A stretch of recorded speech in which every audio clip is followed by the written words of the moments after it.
Sir આ normal delivery થાય એના લીધે આંખોમાં નંબર આવતા હોય છે બાળકોને. આવી બકવાસ તમને કોણે કીધી? તો પછી સર બાળકોને ખેંચ આવે એ ખેંચના લીધે નંબર આવી જતા હોય છે. ખેંચને ચશ્માના નંબર સાથે ડાયરેક્ટલી કોઈ લેવા દેવા નથી. તો પછી બાળકો બીજા કોઈના નંબરવાળા ચશ્મા જો પહેરી લેશે તો એના લીધે નંબર આવી જશે. આ ચેપી રોગ થોડી છે કે બીજા કોઈના ચશ્મા પહેરી લીધા અને ચેપ લાગી ગયો અને નંબર આવી ગયા. તો ટીવી બહુ નજીકથી જોવે એના લીધે નંબર આવે. ટીવી નજીકથી એટલે જોવું પડે છે કે એમને નંબર છે એમને દેખાતું નથી ને નજીક જઈ અને એ જોઈ રહ્યા છે. માતા પિતાને નંબર હોય તો બાળકોને આવે જ ને. આવવાના ચાન્સીસ વધારે છે પણ આવે એ કમ્પલસરી નથી. એક વખત નંબર આવી ગયા બાળકને તો 18 વર્ષના થશે ત્યાં સુધી દર વર્ષે 1-2 નંબર તો વધી જ જશે ને. વધવાના ચાન્સીસ હોય છે પણ હવે જે માયોપિયા કંટ્રોલ થેરાપી જે છે ને તેનાથી આપણે એ જે પ્રોગ્રેશનની સ્પીડ જે છે એને બહુ સારી રીતે કંટ્રોલ કરી શકીએ છીએ. નાની ઉંમરમાં નંબર આવી ગયા તો બાળકો અગર એક્સરસાઇઝ કરશે આંખોની કે પછી બહુ ગ્રીન વેજીટેબલ્સ ખાશે તો ઉતરી બી જઈ શકે ને.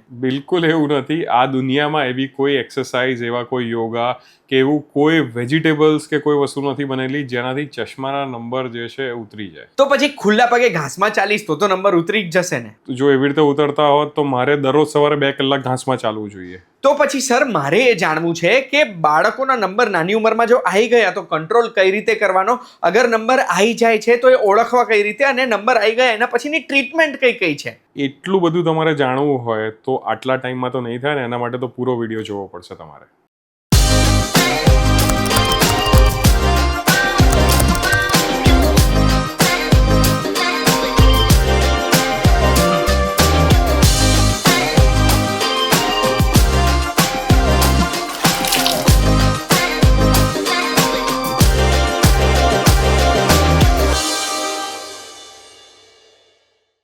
સાચું કહેજો, આજકાલ બાળકોના જે ચશ્માની ફ્રેમ્સ છે એ ફ્રેમ તમને જોઈને બહુ ક્યુટ નથી લાગતી?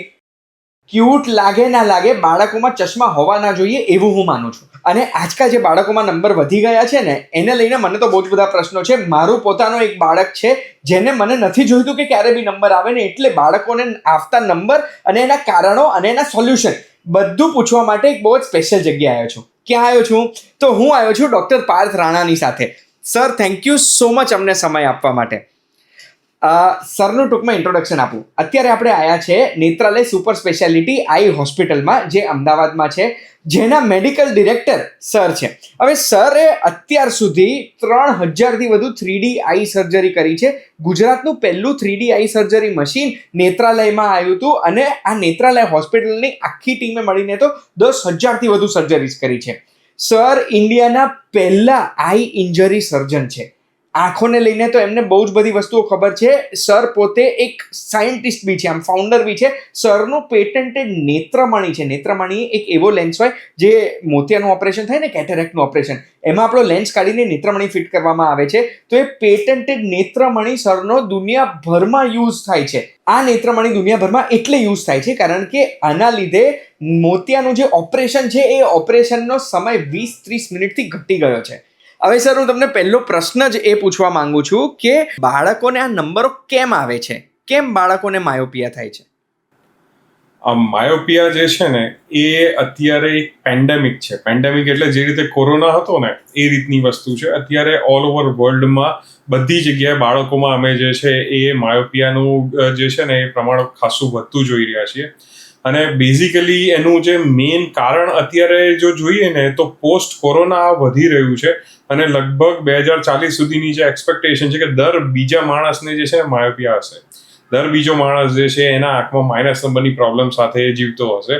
અને એ બધાનું કારણ મેઇન એવું છે કે જે આપણે પહેલાં આઉટડોર એક્ટિવિટીઝ કરતા હતા ને એ પોસ્ટ કોરોના જે છે ને એ લોકોના મગજમાં એક તો બીક છે વધારે બહાર નીકળવાની, અને બીજું જે છે કે હવે એક કમ્ફર્ટ ઝોન આવી ગયો છે કે જેની અંદર આપણે ઘરમાં જ બેસવું એ બધાએ જે છે પોતાનો એક નિયમ બનાવી લીધો છે. પહેલાં એવું હતું કે દરરોજ સાંજે બાળકો 1-2 કલાક માટે બહાર રમવા જતા હતા. ઓલ્ડ એજના લોકો હોય એમની જે છે એક મંડળી ભેગી કરીને દરરોજ સાંજે બહાર બેસે થોડીક વાર માટે. ઇવન જે ઘરના લેડીઝ જે છે એ પણ થોડોક ટાઈમ બહાર કાઢે. જેન્ટ્સ લોકો જ્યારે રાતે આવે તો એટલીસ્ટ 1-2 કલાક બહાર આંટો મારવા માટે નીકળે. પણ પોસ્ટ કોરોના એવું થઈ ગયું છે કે લોકોને હવે જે કમ્ફર્ટ ઝોન આવી ગયો, જે ઘરની બહાર જવું નથી, અને ખાસ કરીને એમને જે ઘરમાં જે ચોંટાડીને રાખે જે વસ્તુઓ જે છે ને, જે અલગ અલગ સ્ક્રીન, એ મોબાઈલ, ટીવી, લેપટોપ, આ બધી જે સ્ક્રીન જે હવે એમને જે ચોંટાડીને રાખે છે ને એના કારણે જઈને આ બધી પ્રોબ્લેમ્સ વધી છે. એટલે બહાર બહુ જાય લોકો, બહાર આઉટડોર ટાઈમ વધારે સ્પેન્ડ કરે તો નંબર આવવાના ચાન્સીસ ઘટી જાય, એવું થાય? બિલકુલ સાચી વાત છે. એટલે બાળકો માટે અમે રિકમેન્ડ કરતા હોઈએ છીએ કે એટલીસ્ટ એ લોકોને જે છે ને 1 થી 2 કલાક જે છે એ લોકોને આઉટડોર એક્ટિવિટીઝ કરવી જ જોઈએ. પણ અત્યારે આપણે જો રૂટીન બાળકોમાં જોઈએ ને તો 1 થી 2 કલાક આઉટડોર એક્ટિવિટી તો દૂરની વાત રહી, 15 મિનિટ આઉટડોર એક્ટિવિટી નથી. અને એ લોકોનો જો સ્ક્રીન ટાઈમ જોઈએ તો એકચ્યુઅલી એ લોકોનો દિવસનો સ્ક્રીન ટાઈમ જે છે ને એ અડધો પોણો કલાકથી ઓછો હોવો જોઈએ. એની જગ્યા પર એમનો સ્ક્રીન ટાઈમ જો આજે જોઈએ ને તો એ ઓછામાં ઓછો 3 થી 4 કલાક એક્સેપ્ટ સ્કૂલ છે. મતલબ સ્કૂલની અંદર તો એ લોકોને જે ડિજિટલ સ્ક્રીન્સમાં જે એ લોકોને ભણાવે છે તો છે જ, એની સિવાય એ લોકો ઘરે આવીને એટલીસ્ટ 3 થી 4 કલાક કોઈને કોઈ સ્ક્રીન જોવે છે, આઈધર ટીવી, મોબાઈલ, લેપટોપ, કોઈને કોઈ સ્ક્રીન જે છે ને જોતા હોય છે. ઇવન આજકાલ તો ગાડીઓમાં પણ જ્યારે બહાર નીકળે ને તો એમનું ધ્યાન જે છે એ માત્ર ને માત્ર ગાડીની જે સ્ક્રીન છે એની બાજુ જ હોય છે. એ આજુબાજુની વસ્તુઓ માણવાનું ભૂલી ગયા છે, કારણ કે એમને જે સ્ક્રીન્સ જે બ્રેઇનને એટ્રેક્ટ કરે છે, આ જે એકચ્યુઅલી આ સ્ક્રીન્સને જે અંદર જે પ્રોગ્રામ્સ આવે છે એને જે ડિઝાઇન કરવાવાળા જે સાયન્ટિસ્ટ છે એ લોકોએ એટલું એડિક્ટિવ બનાવી દીધું છે આને કે આ બાળકોના મગજ જે છે ને એ એની સાથે એટલા એટ્રેક્ટ થઈ જાય છે કે બહાર બધું જોવાનું જ ભૂલી જાય છે. એમને બહારની દુનિયા ખબર જ નથી, જે છે બધી સ્ક્રીન જ છે. તો હવે બાળકોને સ્ક્રીનો જોવાની આદત લાગી ગઈ છે, આઉટડોર પ્લે ઘટી ગયો, સ્ક્રીન જોવાને લીધે નંબરો વધવા લાગ્યા છે, એ જ છે મેઇન કારણો. તો હવે બાળકોમાં આ જે નાનો બાળક છે એ આપણને કહી નથી શકવાનો કે યાર મને નંબર છે, મને દેખાતું નથી, હું કઈ રીતે ઝાંખું જોઉં છું મને નથી કહી શકતું. પણ આપણે એઝ પેરેન્ટ્સ આપણે શું જોઈશું તો આપણને ખબર પડશે કે આપણા બાળકોને કેવા લક્ષણો, શું કરશે બાળકો તો ખબર પડશે કે બાળકોને નંબર હોઈ શકે છે? સૌથી પહેલી વસ્તુ જો આની અંદર આપણે જોઈએ ને, બાળક ઘણી વખત આપણને સિગ્નલ આપે જ છે, આપણે એ વસ્તુને ઇગ્નોર કરીએ છીએ કારણ કે આપણે બાળકની બાજુ જે છે ને એ ધ્યાન એટલું પૂરતું નથી આપતા. ક્યાંય બી બાળક જે છે ને કોઈ બી મોબાઈલ જોવે છે, કોઈ બી ટીવી જોવે છે કે કંઈ બી લખે વાંચે છે તો બાળક જે છે ને એની આંખો ઝીણી કરવાનો ટ્રાય કરે છે કે એને સારી રીતે દેખાય, એ નજીક લાવવાનો કંઈ વસ્તુ લાવવાનો ટ્રાય કરે છે કે એને દેખાય. ઘણી વખત શું હોય છે કે જઈને બાળક જ્યારે સ્કૂલમાં હોય છે તો સ્કૂલના ટીચર્સ પણ જે છે અમુક વખત આ વસ્તુઓ ઇગ્નોર કરી કાઢે છે કે બાળક જે છે ને બોર્ડમાં સામે જોઈને નથી લખતું પણ બાજુવાળાની કોપીમાંથી જોઈને લખે છે, કારણ કે એને બોર્ડ પર સામે શું લખેલું છે ને દેખાતું જ નથી. એ બાજુવાળો છોકરો જે લખી રહ્યો છે ને એ બાજુ નજીક જઈને ત્યાંથી એનામાંથી કોપી કરે છે, કારણ કે એને એ વસ્તુઓ ખબર નથી પડી રહી. બીજું એક બહુ જ કોમન વસ્તુ આજે હું તમને કહું ને તો બાળકોમાં ચીડિયાપણું છે. એ જે ચીડિયાપણું જે છે ને કે એ શું છે કે બાળકનું એક પોતાનું પ્રોટેક્ટિવ મિકેનિઝમ છે કે બાળક એમ કહેવા નથી માંગતું કે તમે એને કીધું કે જેને આજે તારે આટલું વાંચવાનું છે, તારે આટલું જે છે ભણવાનું છે, તો બાળક જે છે કહેવા નથી માંગતું કે એનાથી થતું નથી, એને સમજણ નથી પડી રહી કે શું થઈ રહ્યું છે એની સાથે. તો એ જે છે ને તમારા જે ઓર્ડર્સ છે ને એ બધાને ઇગ્નોર કરે છે.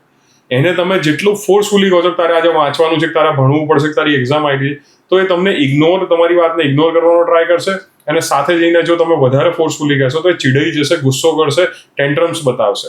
એટલે એને ખબર છે, એને દેખાતું નથી પણ એ એક્સેપ્ટ નથી કરી રહ્યો એક બાળક કે મને દેખાતું નથી અને હું જણાઈશ નહીં કોઈને. બિલકુલ, એ જણાવતો નથી અમુક વખત ને અમુક વખત જે છે એને ખબર પણ નથી કે એને એકચ્યુઅલી દેખાવું જોઈએ. કારણ કે તમને મને એ ખ્યાલ છે કે જઈને કે આજે જઈને તમારો ચહેરો મને સ્પષ્ટ દેખાય તો કેવું હોય કે આજે મને તમારા જે છે કે દાઢીના એક વાળ જે છે અલગથી દેખાય છે, પણ એ બાળકને ખબર નથી કે આવી રીતે દેખાવું જોઈએ. આજે બાળકને તમે પૂછો બહાર જઈને કે ઝાડ દેખાય છે તને સામે, તો એને ખબર છે બધું મોટું મોટું બતાવ્યું છે કે આવું જે છે ને એવું ઝાડ હોય, પણ ઝાડનું પત્તું એને કેવું દેખાવું જોઈએ, કે ડાળીઓ એને કેવી દેખાવી જોઈએ, કે ડાળી પર એક જે પક્ષી બેઠું છે એને દેખાવું જોઈએ. એ હવે જઈને એના મગજને ખબર નથી કે એને પોતાને ખબર નથી કે એને દેખાવું જોઈએ આ વસ્તુ. એટલે એ બાળક તો એમ જ કહેશે કે જેને કે મારા માટે નોર્મલ દુનિયા આ છે કે આવું બધાને ધૂંધળું દેખાય છે. એટલે બેસિકલી આંખો ઝીણી કરીને જોવે, દેખાય નહીં એટલે સ્ક્રીન, ટીવી કે પછી ફોન છે નજીકથી જોવે. સ્કૂલમાં ભણી રહ્યા છે તો આ ટીચર્સે ધ્યાન આપવાનું છે, સ્કૂલમાં ભણી રહ્યા છે તો બોર્ડ પરથી નહીં બાજુવાળાની બુક્સમાંથી જોવે અને ચીડચીડો સ્વભાવ થઈ જાય. આટલું થાય તો એમની આંખો તરત ચેક કરાવવી જ પડે.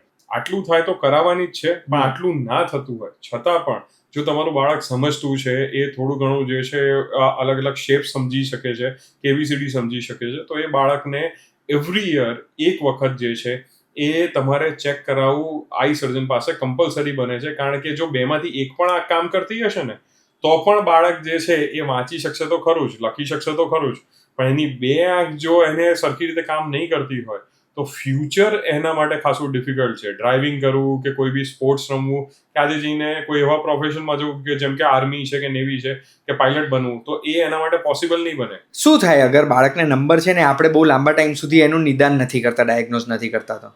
એટલે અમુક એજ જે છે ને ત્યાં સુધીમાં બાળકના બ્રેન અને આંખ એ બેની વચ્ચેનું કનેક્શન ડેવલપ થઈ રહ્યું હોય છે. એટલે હવે એ કનેક્શનની અંદર શું હોય કે જેને બ્રેન આ આંખથી જોતા શીખી રહ્યું છે, પણ હવે એક આંખ સારી કામ કરે છે જેમાં ચશ્માના નંબર નથી કે એની અંદર કોઈ પ્રોબ્લેમ નથી, બીજી આંખમાં એને ચશ્માના નંબર છે, તો હવે એ આંખને બ્રેન કામમાં લેતું જ નથી.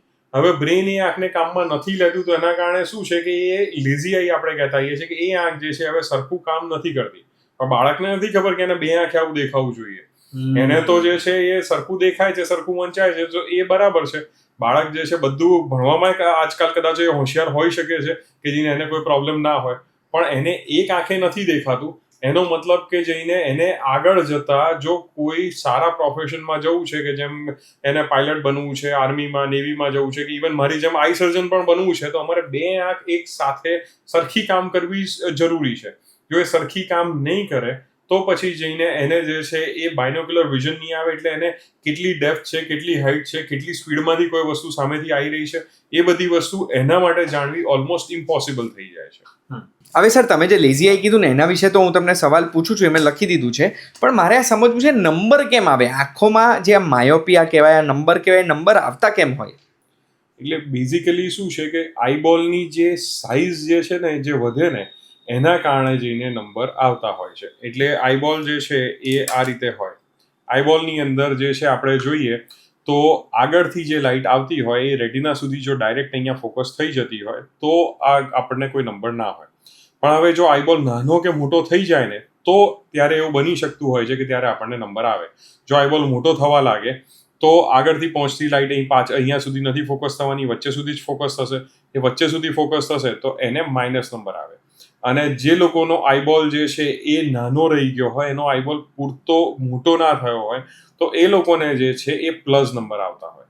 એટલે આ જે નંબર આવવાનું મેઇન કારણ જે છે ને એ આઈબોલની જે સાઇઝ ડિફરન્સ હોય ને એમાં થતો હોય છે. અને એટલે આપણે આગળ ચશ્મા મૂકીને એ જે લાઇટ પડી રહી છે લાઇટને કંટ્રોલ કરીશું, એ કંટ્રોલ કરીશું એટલે આપણે અહીંયા આગળ લાઇટ પાડીશું બેસિકલી રેટિના ઉપર, લાઇટને ફોકસ કરીશું. યસ.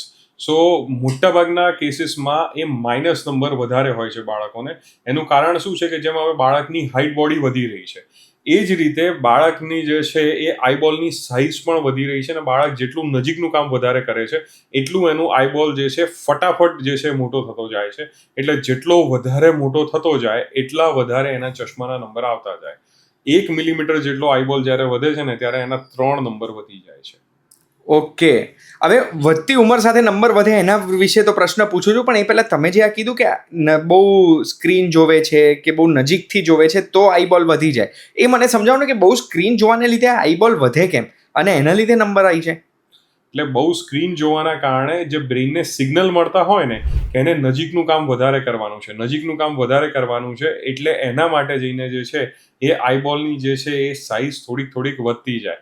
કે એને નજીકનું કામ કરવામાં તો જઈને જે છે એને હેલ્પ મળતી હોય, પણ દૂરનું જોવાનું એને જે છે એ ઓછું થતું જાય. એટલે એને જઈને આપણે જે છે માયોપિયા કહીએ, જેની અંદર એને દૂરનું ઓછું દેખાય છે પણ નજીકનું જોવામાં એને વધારે તકલીફ નથી. હવે સર તો પછી મારે પૂછવું છે કે હવે આ બહુ સ્ક્રીન જોવાના લીધે મેં સાંભળ્યું છે કે ખાલી નંબર નથી આવતા, આંખો શું કરે, પેલું ડ્રાય આઈઝ પણ થાય છે, જે ડ્રાય આઈઝના લીધે આગળ જતાં બહુ પ્રોબ્લેમ થાય.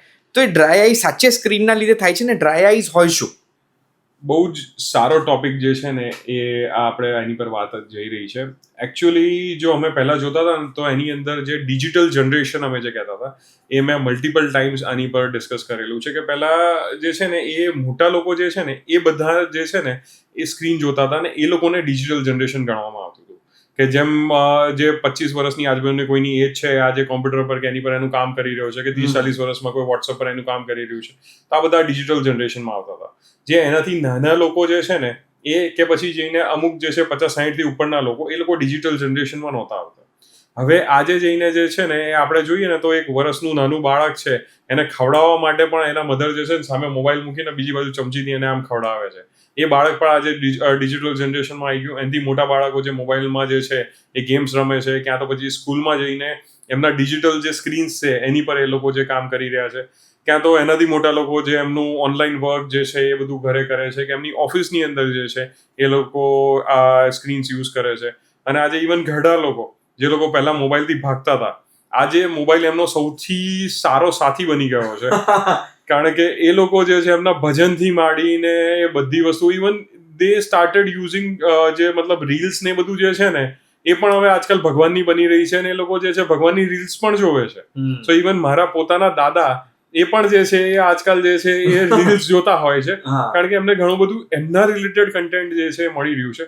સો 1 વર્ષથી માંડીને જેટલી આપણે કહીએ બધા લોકો જે છે સ્ક્રીન જોવે છે, દે ઓલ આર ડિજિટલ જનરેશન. અને ડિજિટલ આ સ્ક્રીન્સ એ રીતે બનેલી છે કે તમારું માઇન્ડ જે છે ને એને કન્ટિન્યુઅસ એક સાથે અહીંયા જકડીને રાખે. અને પ્રોબ્લેમ કેવું છે કે આને આપણે જો ગુજરાતીમાં કહીએ ને તો આને ચલચિત્ર કહેવાય. ચલચિત્રનો મતલબ શું છે કે આ ચિત્ર જે છે ને ચાલી રહ્યું છે, તો આના પછીનો શું સ્ક્રીન પર આવશે ને એ તમારા મગજને જિજ્ઞાસા છે. અને જિજ્ઞાસા હોય ને ત્યારે તમારી મગજ જે છે ને એ આંખની ઉપરનો જે આ પડદો જે આંખનું પાપણ જે છે ને એને પડવા નહીં દે નીચે. એટલે એ જે છે ને એ કન્ટિન્યુઅસ તમે આંખો ફાડીને જોયા કરો, અને એ આંખો ફાડીને જોવો ને એટલે આંખની ઉપરનું જે આંસુનું લેયર જે છે ને એ સીધું હવાના કોન્ટેક્ટમાં છે. આજે આ ટેબલ પર અહીંયા એક પાણીનું ટીપું પડ્યું હશે ને તો 2 મિનિટ અહીં પડી રહેશે તો એ ઉડી જશે પાણી. સેમ એ જ રીતે આંખની ઉપરનું જે પાણી આવેલું છે ને કન્ટિન્યુઅસ આપણે આંખો ફાડીને જોઈએ છે, એટલે એ પાણી જે છે ને એ બધું ઉડી જાય છે. અને એને તમારે પાછું લાવવા માટે તમારે પાપણ બંધ કરવી પડે, તો અહીંયા જે ગ્રંથિઓ છે એ સ્ક્વીઝ થાય અને પાણી પાછું લાવે. પણ આપણે એ થવા નથી દેતા, કારણ કે આપણું મગજ એમ કહે છે કે આના પછી શું આવશે, આના પછી શું આવશે, કે નેક્સ્ટ રીલમાં શું આવશે, અને આપણે કન્ટિન્યુઅસ જોયા કરીએ છીએ. અને એના કારણે બધાને જે છે એ ડ્રાય ચાલુ થઈ છે. આજે નાના બાળકો જે છે ને એ પણ મારી જોડે રૂટીન જે છે ડ્રાય સાથે આવી રહ્યા છે, અને that is very bad thing. આજે હું જો પેરેન્ટ્સને બધાને કહું તો તમે તમારા બાળકોને ગમે ત્યાં હરતા ફરતા મોબાઈલ આપી દો છો, કે ઇવન હું મારા પોતાનું કહું તો મને તો કોલેજમાં ગયા પછી મારો ફર્સ્ટ મોબાઈલ મળ્યો હતો. પણ આ જે નાના બાળકો જે છે, જે 4 વર્ષના 5 વર્ષના, એમની પાસે એમના પર્સનલ મોબાઈલ છે. હવે આ પર્સનલ મોબાઈલ જ્યારે બાળકોને મળ્યા છે, એમને ફ્રીડમ મળી છે કે એમની રીતે એમનો કન્ટેન્ટ જોઈ શકે, તો એ જ્યારે કન્ટેન્ટ જોઈ રહ્યા છે એમને ખાલી નોટિસ કરજો એ કેટલી વખત બ્લિંક એક ધાર્યું જોશે, આમ જોયા આમ હલશે નહીં, કલાકો સુધી એક જ પોઝિશનમાં બેસી શકે. આ મેં બી નોટિસ કર્યું છે. અને આંખો તો નથી જ પટપટાવતા, તમે કીધું ને એટલે હવે મને ખબર પડી. તો પછી સર હવે મને એમ કહો કે આ ડ્રાય આઈ છે, બાળકોને અગર ડ્રાય આઈઝ હોય તો એના લક્ષણો શું હોય? ડ્રાય આઈના જે સૌથી કોમન લક્ષણ જે છે ને, કે જ્યારે ડ્રાય આઈ વધી જાય છે તો બાળકોની આંખો થોડીક લાલ રહેતી હોય છે. બાળક વારે ઘડીએ જોરથી આંખ મસળવાનો ટ્રાય કરે છે. ઘણી વખત જે છે ને એ બાળકોને તમે જોશો ને તો આંખ આમ કરીને આમ પટપટાયા કરશે, કારણ કે એની આંખો એટલી ડ્રાય થઈ ચૂકી છે કે જોરથી એને સ્ક્વીઝ કરવાનો ટ્રાય કરે છે ગ્રંથિઓને, કે એની પર પાણી આવી જાય, પણ એને બરાબર આવતું નથી. એટલે દર થોડી વારે જે છે ને એ આમ આંખ ઝીણી કરીને આ રીતે બ્લિંક કર્યા કરશે. સાથે જઈને જે છે ને એ બાળકોમાં ચીડિયાપણું આના કારણે પણ આવે છે, કારણ કે એ બાળકોનું પોતાનું મિકેનિઝમ છે એ બતાવવા માટે કે મને કંઈક પ્રોબ્લેમ થઈ રહી છે. કારણ કે આજે તમને કે મને જ્યારે કોઈ પ્રોબ્લેમ થતી હોય ને તો આપણે મોઢાથી કહી દઈએ છીએ કે ચાલ આ વસ્તુ છે, કારણ કે આપણી પાસે એને એક્સપ્લેન કરવા માટેના વર્ડ્સ છે, બાળકો પાસે નથી. બાળકો માટે તો જે છે કે એ તમે એને પૂછ્યું કે તને શું થાય છે તો એ જવાબ નહીં આપે. તમે બીજી વાર પૂછ્યું તો ગુસ્સો કરશે, ક્યાં તો કોઈ વસ્તુ હાથમાં આવી છે અને ફેંકીને ઊભો થઈને જતો રહેશે, કારણ કે એને ખબર જ નથી કે આ વસ્તુને કહેવાય શું. અને જો કદાચ અમુક બાળકને જેને ખબર પડી છે કે જેને કહેવાય શું, તો એ જો કહી દેશે કે એની આંખમાં પ્રોબ્લેમ થાય છે તો તમે એની સ્ક્રીન લઈ લેશો. તો આજે બાળકો જે છે એ બોલવા નથી માંગતા કે મને આ પ્રોબ્લેમ છે. તો પછી એક વખત આ ડ્રાય આઈ થઈ ગઈ તો શું આખી જિંદગી ડ્રાય આઈ રાખવી પડશે, કે પછી એનો કોઈ ટ્રીટમેન્ટ છે બાળકોમાં? ડ્રાય આઈના ઘણા બધા જે છે ને હવે ટ્રીટમેન્ટ અવેલેબલ છે. સૌથી પહેલું તો ડ્રાય આઈ મેજર કરવાના મશીન્સ આપણી પાસે છે. આજથી અમુક સાલ પહેલાની જો વાત કરું ને તો ડ્રાય આઈ માટે કોઈ પણ મારી પાસે આવે ને તો જસ્ટ ખાલી અમે જે સ્લિટ લેમ્પ કહેવાય છે નોર્મલ મશીનમાં, અમે જોઈએ અને કહી દઈએ કે આને ડ્રાય આઈ છે, દવા આપી દઈએ. પણ હવે એને મેજર નહોતા કરતા. હવે મેજર નહોતા કરતા એટલે એનાથી પ્રોબ્લેમ શું થાય કે હવે મારી ટ્રીટમેન્ટ પછી એને ફાયદો થયો કે નથી થયો અમને ખબર નહોતી પડતી. પણ હવે તો આપણી પાસે ડ્રાય આઈ માપવાના મશીન અવેલેબલ છે. તો પહેલાં તો આપણે ડ્રાય આઈ માપી શકીએ છીએ. માપ્યા પછી અલગ અલગ ટાઈપની ટ્રીટમેન્ટ મારી પાસે છે. અમુક જે છે શોર્ટ એક્ટિંગ છે, અમુક જે છે લોંગ એક્ટિંગ છે. તો આપણે કઈ ટ્રીટમેન્ટમાં એને લેવું છે એ નક્કી કરી શકીએ છીએ. સાથે જઈને એના જો દવાઓથી ના થાય તો આના માટેના સ્પેશિયલ શેક આવે છે, એ શેક પણ આપણે એને કરાવી શકીએ છીએ. અને જો શેકથી ના થાય તો એના જે સ્પેશિયલ લેઝર્સ આવે છે જેને IRPL કહેવાય છે, એ IRPLનું જે ફર્સ્ટ જે મશીન હોય અત્યારે ગુજરાતનું, એ પણ આપણા ત્યાં લઈને આવ્યા છે. અને આપણે એનાથી IRPLથી પણ બાળકને લોંગ ટર્મ માટે જે છે આપણે હેલ્પ કરી શકતા હોઈએ છીએ. હવે આઈએ સર, મેં એક પોઈન્ટ નોટ કરી લીધો હતો કે એક આંખનું અગર ગ્રોથ પ્રોપર નથી થતો તો એને એ જે થઈ રહ્યું છે એ આપણે વહેલું કઈ રીતે ઓળખી શકીએ? કે તમે કીધું કે અગર એક આંખમાં નંબર છે ને એ ગ્રો નથી કરવા દેતું આપણું બ્રેન અને બીજી આંખ ઉપર સ્ટ્રેન, તો એ ઓળખવું કઈ રીતે અને એને અટકાવવું કઈ રીતે? ઘણી વખત જ્યારે આ આંખો ત્રાંસી થતી હોય છે ને ખાસ કરીને અમુક સબર્બ્સમાં કે ગામડાઓમાં કે એમાં જ્યારે આપણે જોઈએ ને, તો એ અમુક મિસબિલીવ્સના કારણે જઈને એ લોકો જે છે એમ માનતા હોય છે કે જઈને કે આ જે છે આપણે એને ટચ ના કરવું જોઈએ, કે આની સર્જરી કે એની કોઈ ટ્રીટમેન્ટ ના કરાવવી જોઈએ ત્રાંસી આંખની, કારણ કે એ જે છે એ મળ્યું છે એક રીતે. પણ એ ખોટી વસ્તુ છે. આપણે એને જે છે એ સિમ્પલ ચશ્મા આપીને ઠીક કરી શકતા હોઈએ છીએ. ઇવન ઘણી વખત જે છે આના માટે જો ચશ્માથી કે પછી પેચિંગ થેરાપી હોય, એટલે જે સારી આંખ છે એને બંધ કરી અને બીજી આંખથી જે છે આપણે એને બાળકને વાંચવાનું, પેઇન્ટિંગ કરવાનું, અથવા ઇવન ઘણી વખત મોબાઈલમાં ગેમ રમવા પણ આપણે આપીએ છીએ કે એનાથી જઈને બ્રેન એ આંખથી જોવાનું ચાલુ કરી દે અને આંખ સીધી થવા લાગે. એ નથી થતું હોતું તો એના માટેની વિઝન થેરાપી આવે છે. વિઝન થેરાપી એ સ્પેશિયલ કાઇન્ડના સોફ્ટવેર છે, જે સોફ્ટવેર્સ લેપટોપની અંદર જે છે ઇન્સ્ટોલ કરીને આપણે આપીએ છીએ અને એનાથી બાળક ઘરે બેસીને જે છે આ એક્સરસાઇઝ કરી શકે છે. અને લગભગ 50થી 80 દિવસના કોર્સની અંદર બાળકોને, મોટાભાગના લોકોને જે છે આમાં ઇમ્પ્રુવમેન્ટ મળી જાય છે. અને આ બધાથી પણ જો ત્રાંસી આંખ સીધી ના થતી હોય તો પછી જઈને આપણે છેલ્લે જઈને જે છે એ બાળકનું ઓપરેશન કરીને પણ આ ત્રાંસી આંખ સીધી કરી આપી શકીએ છીએ. એટલે ધેર આર મલ્ટિપલ ઓપ્શન. એવું નથી હોતું કે એકલું આપણે જઈને ઓપરેશન કરીને જ કરીએ છીએ. પણ જો બાળકને આ વસ્તુ જે મળી છે એ પેરેન્ટ્સ પહેલાં સમજે, કે એના ટીચર સમજે અને એને ટાઈમલી જો રિફર કરી દે તો આ વસ્તુ થઈ શકે છે. આના સ્પેશિયલ જે બાળકોના આંખના ડૉક્ટર જે હોય છે એ અત્યારે આપણી પાસે નેત્રાલયમાં અહીં આગળ અવેલેબલ છે. અને રૂટીન આ ઓપરેશન્સ જે છે કે આ જે પ્રોસિજર્સ મેં કીધી એ બધી કરાવતા હોય છે. અને એનાથી કેટલાય બાળકોની આગળની જિંદગી જે છે ને સુધરી ગઈ છે. હવે જો આ ત્રાસી આંખ, તમારું કહેવું એવું છે કે નાની ઉંમરમાં ત્રાસી આંખ થઈ જાય તો એ ક્યોર થઈ શકે છે, એટલે ગભરાવાની જરૂરત નથી અગર આવું કશું થઈ ગયું તો? બિલકુલ સાચી વાત છે. એ નાની ઉંમરમાં તો ઓપરેશન થઈ જ શકે છે, મોટી ઉંમરમાં પણ આપણે કરી શકીએ. પણ મોટી ઉંમરમાં એમાં દ્રષ્ટિ જે છે ને એ અમુક વખત પૂરતી પાછી નથી મળતી. પણ નાની ઉંમરમાં જો આપણે ઓપરેશન કરી દઈએ ને તો એની અંદર પૂરતી દ્રષ્ટિ પાછી આવી જાય છે. અને પૂરતી દ્રષ્ટિ જો પાછી આવી ગઈ હોય બાળકની તો એ આખી જિંદગી નોર્મલ જીવન કાઢી શકે છે. એને જઈને ડિસેબિલિટી સાથે જીવવું નથી પડતું હોતું. વાહ! તો હવે એ જ સવાલ હવે માયોપિયા, આંખોના જે નંબર છે એના વિશે તમને પૂછવા માંગુ છું કે આ રીતે નંબર આવી જાય બાળકોને તો એ ક્યોર થઈ શકે? ક્યોર જે છે ને એને આપણે કઈ રીતે લઈએ છીએ એની પર છે. બે વસ્તુ છે, એક તો એને કંટ્રોલ કરવું અને એક એને દૂર કરવું. દૂર કરવું જે છે ને એ 18 વર્ષ પહેલાં પોસિબલ નથી, કારણ કે 18 વર્ષ સુધી જેમ મેં કીધું કે બાળકની હાઇટ વધતી જશે, બોડી વધતી જશે, એ જ રીતે બાળકને આઈબોલનો પણ ગ્રોથ થશે અને એની સાથે એના નંબર જે છે એ બદલાયા કરવાના છે. તો એની પહેલાં આપણે પૂરેપૂરા નંબર એના રિમૂવ નથી કરી શકતા, પણ હા એને કંટ્રોલ કરી શકીએ છીએ. જેમ મેં કીધું હાઇટ બોડી વધવાની છે, એમ એનો નંબર પણ જે છે ધીમે ધીમે કરતાં વધતો જવાનો છે. પણ એને કંટ્રોલ કરવા માટેની હવે માયોપિયા કંટ્રોલ થેરાપી આપણી પાસે છે. એટલે ભલે એની હાઇટ બોડી વધી રહી છે પણ એનો આઈબોલ જે છે એ બહુ ફટાફટ જે છે એ ગ્રોથ ના કરે, એના નંબર જે છે એ બહુ વધારે વધી ના જાય, એના માટે જે સ્પેશિયલ ટીપા આવે છે, એના માટેના સ્પેશિયલ ચશ્મા પણ આવે છે.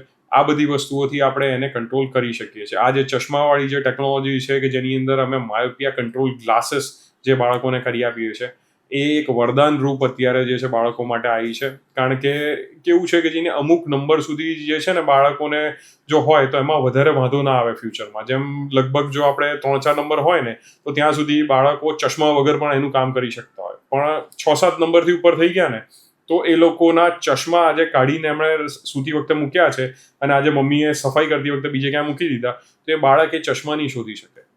વાવ! એટલે એ જે છે એ એની ડિસેબિલિટી છે. હવે આજે વરસાદની અંદર એ બાળકને ચાલતા જવું છે કે 2 વ્હીલર ચલાવીને બહાર નીકળવું છે તો એના માટે પોસિબલ નથી, કારણ કે ચશ્મા પર જ્યારે વરસાદનું પાણી આવી ગયું ને તો હવે એને કંઈ દેખાવાનું નથી. એ ચશ્મા કાઢીને નહીં ચલાવી શકે, ચશ્મા પહેરીને નહીં ચલાવી શકે. એટલે આ કેવી વસ્તુ છે કે એની ડિસેબિલિટી જે આવવાની છે હવે એ ડિસેબિલિટીને હવે આપણે કંટ્રોલ કરી શકીએ છીએ, જે આજથી 5-7 વર્ષ પહેલાં જે છે ને પોસિબલ નહોતી. પહેલાં જઈને જે બાળકના ચશ્માના નંબર વધતા જતા હતા તો આપણે વેઇટ કરતા હતા કે જઈને 18 વર્ષનો થાય પછી એને કોઈક રીતે એને ઉતારવાનો ટ્રાય કરીએ, કે ચાહે લેસિકથી ચાહે આઈસીએલથી. પણ હવે શું છે કે બાળકના જો ચશ્માના નંબર ઓછા વધે છે ને, કે જ્યારે આપણે જઈને એને અમુક નંબર સુધી એને સીમિત કરીને રાખી શકીએ છીએ, તો એને આગળ જતાં વધારે પ્રોબ્લેમ્સ નથી થતી. અને ઘણી જે મેજર જે આપણે સર્જરીઝ કહેવાય કે જેમ આઈસીએલ ને એ જે છે ને એ એક રીતે થોડુંક મોટી સર્જરી કહેવાય ને લેસિક એના કરતાં નાની સર્જરી કહેવાય. તો ઘણી વખત જે છે આપણે લેસિકમાં જ આપણે જે છે બાળકના ચશ્માના નંબર ઉતારી આપી શકીએ છીએ. એમાં ખર્ચો પણ ઓછો થાય છે અને સર્જિકલ રિસ્ક પણ જે છે બાળકના ઘટી જતા હોય છે. એટલે આપણે ટ્રાય કરીએ છીએ કે એના નંબર જે છે ને જલ્દીથી ના વધે. અને એના માટે આ જે અત્યારે માયોપિયા કંટ્રોલના જે ડ્રોપ્સ આવ્યા છે એ અને માયોપિયા કંટ્રોલ માટેના ચશ્મા આવ્યા છે એ બંને ખૂબ વરદાનરૂપ છે આ બાળકો માટે. તો સર, અગર હું એક પેરેન્ટ છું અને મને નથી જોઈતું કે મારા બાળકને ક્યારે બી ચશ્માના નંબર આવે, તો એના માટે મારે કઈ બાબતોનું ધ્યાન રાખવાનું? સૌથી પહેલું જે ધ્યાન રાખવાવાળી બાબત આની અંદર હોય ને, તો બાળકોને એન્કરેજ કરો કે એ લોકો જે છે ને આઉટડોર એક્ટિવિટીઝ વધારે, એ બહાર જઈને જે છે ને ગેમ્સ રમવાનું ચાલુ કરે, દૂરની એક્ટિવિટીઝ કરે. એટલીસ્ટ દિવસમાં 1 થી 2 કલાક માટે જે છે એ ઘરની બહાર જે છે થોડુંક રમે, તો એનાથી જઈને જે છે એ માયોપિયા જલ્દીથી નહીં આવે. સેકન્ડ જે વસ્તુ જે છે આની અંદર ખાસ, કે બાળકો જ્યારે જઈને મોબાઈલને એ જોઈ રહ્યા છે તો એનો ટાઈમ તમારે લિમિટ કરવો પડશે. કારણ કે મોટાભાગના સમયે આપણે એમ જોઈએ છે કે જેને બાળકોની પાસે કોઈ આમાં લિમિટર નથી કે આજે એક એપિસોડ જોયો, બીજો જોયો, ત્રીજો જોયો. જ્યારે જમવું છે બાળક ઊભું થઈને આવી ગયું અને પછી પાછું જોઈને જમતી વખતે પણ એ જે છે મોબાઈલ જોઈ લીધો અને પછી ઊંઘતા સુધી જઈને એ જોયા કરે છે.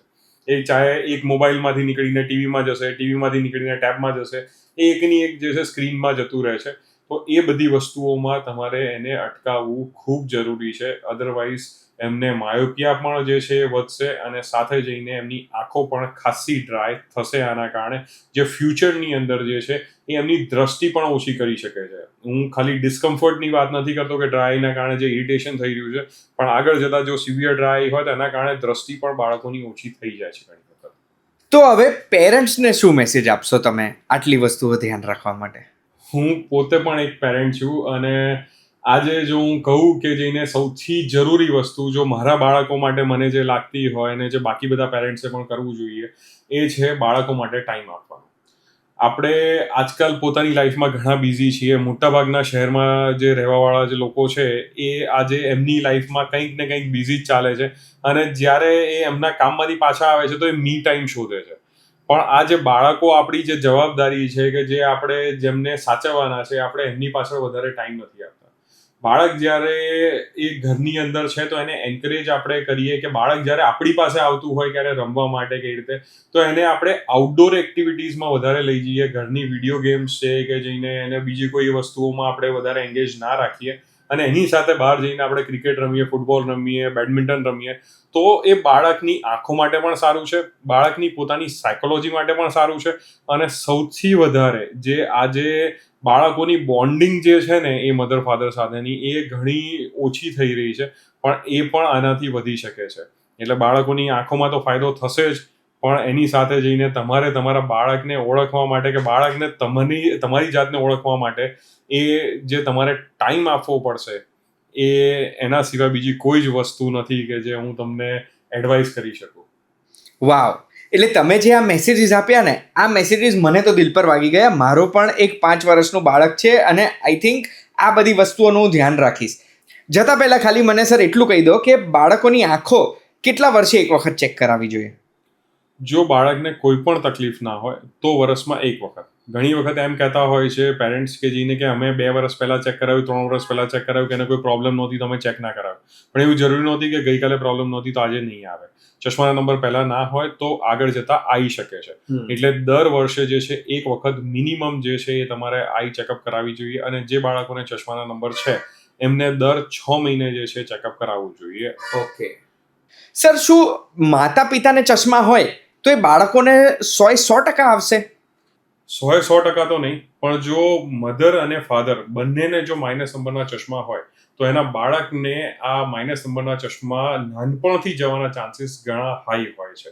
એટલે જે મધર ફાધર ઓલરેડી ચશ્મા પહેરે છે, જેમને માઇનસ નંબરના ચશ્મા છે, ઇવન મધર ફાધર બેમાંથી કોઈ પણ એક જણાને પણ છે, તો એમના બાળકોને જે છે એ સમયસર જે છે એ આઈ ચેકઅપ કરાવતા રહેવું જોઈએ. કારણ કે ઘણી વખત જો એક આંખથી જો ચશ્માના નંબર ચાલુ થશે અને બીજી આંખમાં ચશ્માના નંબર નહીં હોય તો એ બાળક કમ્પ્લેન ક્યારે નથી કરવાનું, એને ખબર પણ નથી પડવાની કે એની એક આંખ જે છે એ હંમેશ માટે નબળી રહી ગઈ. એટલે આ વસ્તુ મેં તો મારા ધ્યાનમાં લઈ જ લીધી છે. ડૉક્ટર પાર્થ રાણાએ આજે આપણને સમય આપ્યો છે. નેત્રાલય સુપર સ્પેશિયાલિટી આઈ હોસ્પિટલ આપણે આવ્યા હતા. સરે મને દરેક પ્રશ્નનો જવાબ આપ્યો. જો કોઈ પણ ક્વેશ્ચનનો આન્સર રહી ગયો છે તો કમેન્ટમાં તમે પૂછી શકો છો. સર સુધી પહોંચાડવાની જવાબદારી મારી, કારણ કે હવે વર્ષે એક વખત તો હું સરને મળવાનો જ છું. Thank you so much sir. આ વિડીયોમાં તમે મને સમય આપ્યો અને દરેક પ્રશ્નનો જવાબ આપ્યો. કોઈ પણ પ્રશ્ન છે સરને ડિરેક્ટલી પૂછવા માંગો છો તો ડિસ્ક્રિપ્શનમાં પણ ફોન નંબર મૂક્યો છે, સ્ક્રીન ઉપર પણ તમને દેખાય છે. અને આવી વિડીયોઝ જો જોવી ગમે છે તો યાર નવી ચેનલ મેં બનાવી છે. સબસ્ક્રાઇબ બટનને તોડી નાખો, ફોડી નાખો, સબસ્ક્રાઇબ કરજો. અને આ વિડીયો જો ગમી છે, ઇન્ફોર્મેશન ગમી છે તો લાઇક બટન દબાવતા જજો. આનાથી આ વિડીયોની રીચને થોડો વધારે ફાયદો મળશે, વધુ લોકો સુધી પહોંચશે. આ માહિતી બહુ જ જરૂરી છે. આપણે ફરી મળીશું. ધન્યવાદ. Thank you so much sir.